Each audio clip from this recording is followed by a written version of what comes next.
After setting up your part for serial cutting, the user has two different ways to program the serial cut: uniform and custom. To set up a uniform serial cut, the user simply presses the uniform button, which here looks like a calculation sign, and inputs the three values for blade thickness, sample width, and number of samples. Hit the check button to accept the values, and then the check button again on the serial cutting screen to accept the program. To set up a custom serial cut, the user moves the blade to the desired position using the joystick and presses the plus button on the screen. Continue positioning and pressing the plus button until all cuts have been programmed. Hit the check button on the serial cutting screen to accept the program. Before starting the cut, you must return to the home location by pressing the homing button, otherwise your serial cut will start at the current position.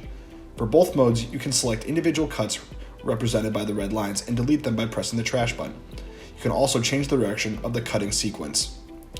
If your serial cut is set up correctly, the main screen will show the number of samples being created by the serial cut here. Once you're ready to start, press the start button.